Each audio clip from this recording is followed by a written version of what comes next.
랜선 교회에 오신 것을 환영합니다. 안녕하세요. 슬기로운 신앙생활, 매일 하나님과 친밀한 교제를 나누는 묵상, 메밀묵 한정민 목사입니다. 요즘 아이들을 보면 예전에 비해서 체격은 좋아졌는데 체력은 약해진 것 같습니다. 이처럼 요즘 사람들의 모습을 보면 자존심은 높은데 자존감은 낮아 보입니다. 우리는 프라이드, 그러니까 자존감이 높은 사람으로 그렇게 살아가야만 합니다. 자신의 것만 챙기고 다른 사람들은 돌보지 않는 그런 이기적인 마음은 버리고 우리가 하나님의 자녀라는 높은 자존감으로 살아야만 하는 것이죠. 우리는 하나님의 보배롭고 존귀한 자녀입니다. 하나님께서 우리를 하나님의 백성, 그리고 하나님의 자녀라고 말씀해 주셨는데 우리가 꿀릴 게 뭐가 있겠습니까? 그런데 높은 자존감을 가진 사람은 쓸데없는 자존심을 내세우지 않습니다. 오히려 높은 자존감을 가진 사람들은 겸손합니다.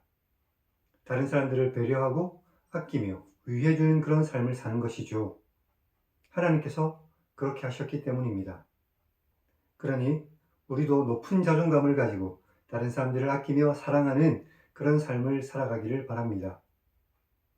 여기 메밀묵과 함께 하나님의 말씀을 읽고 하나님께서 우리에게 하시는 말씀을 들으며 우리의 높은 자존감을 가지고 살아가는 복된 그리스도인들이 다 되시기를 주님의 이름으로 간절히 축원합니다. 우리는 지난 시간에 창세기 28장을 읽었습니다. 밧단 아람으로 떠나는 야곱과 이스마엘의 딸을 아내로 맞는 에서, 그리고 베델에서 하나님을 만나고 하나님께 서원을 했던 야곱의 이야기를 우리는 기억합니다. 오늘은 창세기 29장을 읽겠습니다. 마침내 하란에 도착한 야곱이 우물에서 라반의 딸 라헬을 만납니다. 야곱은 이제 라반의 집에서 일을 하게 되고 라헬을 아내로 얻기 위해 7년간 일을 하게 됩니다. 하지만 7년 후에 라반은 라헬이 아닌 레아를 야곱에게 아내로 주고 야곱은 다시 라헬을 얻기 위해 7년을 더 라반의 집에서 일하게 되죠. 그리고 레아가 야곱에게서 4명의 아들들을 낳습니다. 그럼 성경을 읽겠습니다.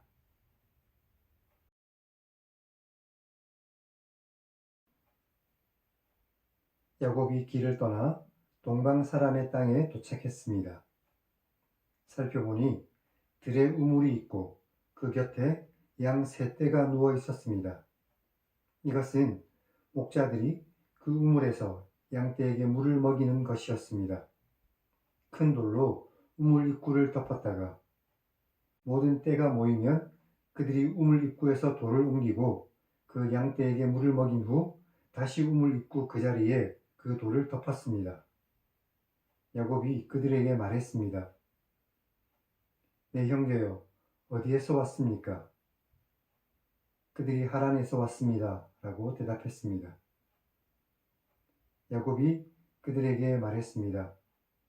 여러분은 나홀의 손자 라반을 아십니까? 그들이 압니다. 라고 대답했습니다.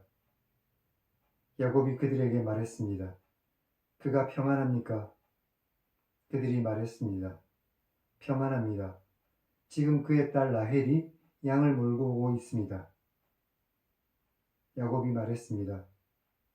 해가 아직 높아서 가축들이 모일 때가 아닌 것 같으니 양에게 물을 먹이고 가서 풀을 뜯게 하십시오.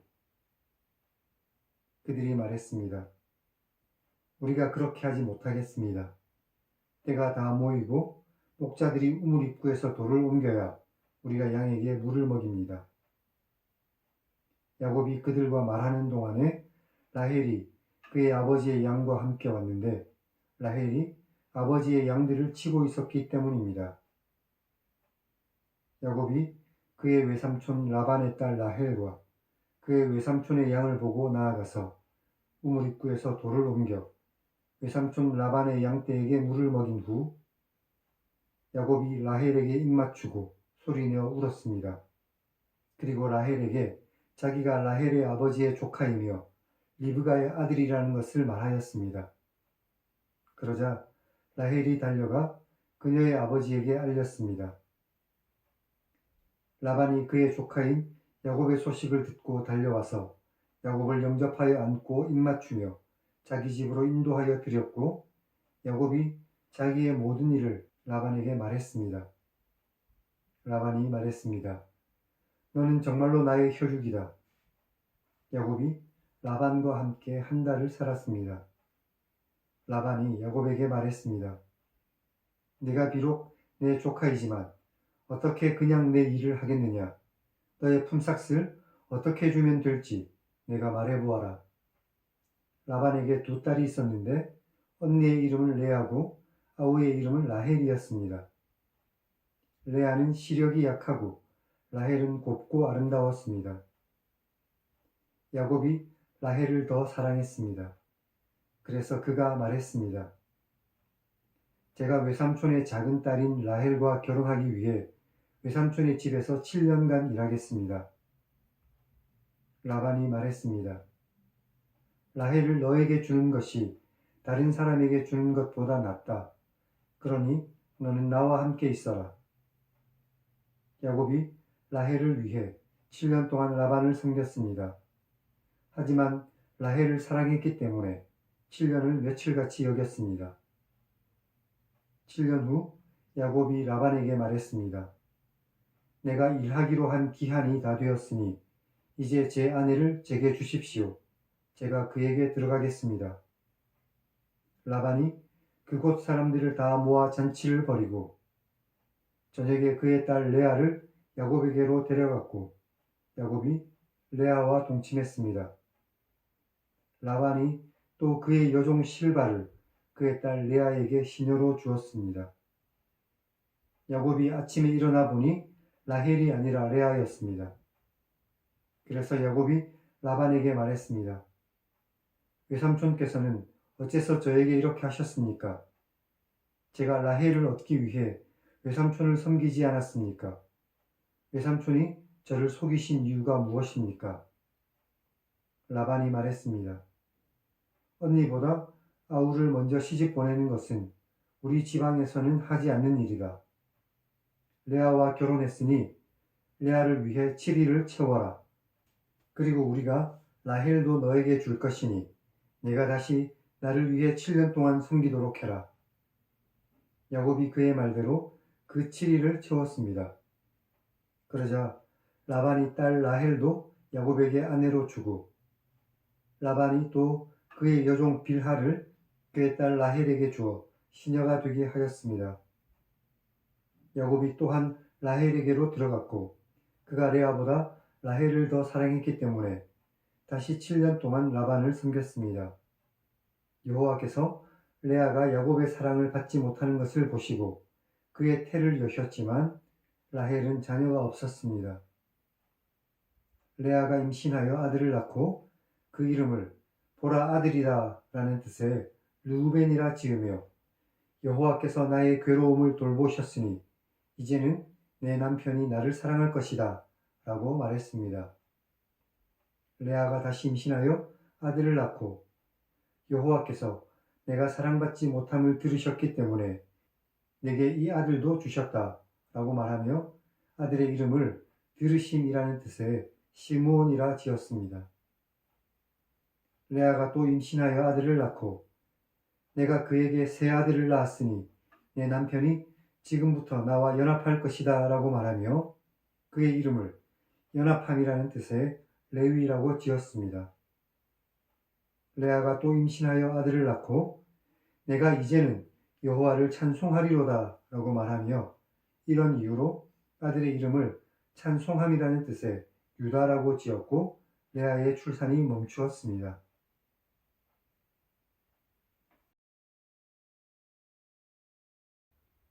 오늘은 여기까지 읽겠습니다. 9절에서 보면 라헬이 양을 치는 것은 당연한 일입니다. 고대 근동에서는 양과 염소를 치는 것이 남녀 공동의 일이었기 때문이었습니다. 품삯을 정하라는 라반의 말에 야곱이 정한 것은 라헬을 아내로 얻는 것이었죠. 그만큼 라헬을 사랑했기 때문이었겠죠. 17절에서 레아가 시력이 부족하다는 이 내용에 대해서는 여러 가지 의견이 있습니다. 어떤 사람은 레아가 안목이 부족하거나 아니면 영안이 부족하다라고 이해를 하고, 또 어떤 사람은 약하다는 히브리어 라크가 약하다는 뜻 외에도 부드럽다거나 상냥하다라는 뜻이 있어서 레아를 무조건적으로 부정적으로만 보는 것은 옳지 않다라고 생각합니다. 어쨌거나 야곱은 레아가 아니라 라헬을 더 사랑했다는 것이 중요한 명제이고 그것이 팩트입니다. 라반이 야곱을 속여 레아를 야곱에게 먼저 준 것은 표면적으로는 그 지방의 풍습 때문이었죠. 하지만 하는 일마다 다 잘되는 야곱을 놓치기 싫어하는 라반의 욕심이 그 가운데에 들어있겠죠. 결국 야곱은 두 아내를 위해, 엄밀하게 말하면 라헬을 위해 14년을 라반의 집에서 일을 하게 되죠. 그리고 성경을 보면 야곱이 사랑하는 라헬은 아이를 낳지 못하고 레아가 4명의 아들들을 낳습니다. 4명의 아들들은 르우벤, 시므온, 레위, 유다입니다. 이제 이스라엘의 12지파의 조상들이 태어나기 시작합니다. 집에서 속이는 자였던 야곱이 라반의 집에서는 도리어 속는 이런 모습들을 통해서 사람의 삶은 참 단정 지을 수가 없구나라는 생각을 하게 됩니다. 그러니 여기서는 내가 좀 나아 보이더라도 또 다른 곳에서는 내가 부족할 수도 있으니 언제 어디서든 겸손한 마음으로 오직 하나님만 바라보고 살아가는 참된 그리스도인들이 되어야 할 것입니다. 이제 하나님 1인칭 시점의 성경 읽기를 시청하시기 바랍니다. 우리는 야곱을 통해 일하시는 하나님의 모습을 발견할 수 있습니다. 야곱이 아내들을 얻고 아내들을 통해 자녀를 얻기 시작합니다. 그리고 그 자녀들은 이스라엘의 12지파들의 조상들이 되죠. 하나님께서 계획하시는 민족의 모습이 이렇게 시작되고 있는 것이죠. 오늘 말씀들을 통해서 하나님을 만나고 언제나 하나님의 뜻 가운데서 우리를 인도하고 계시는 하나님의 놀라우신 은혜를 깨닫고 그 은혜 가운데서 풍성한 삶을 사는 우리 모두가 되기를 다시 한 번 더 주님의 이름으로 축원합니다. 그럼 다음 시간에 뵙겠습니다.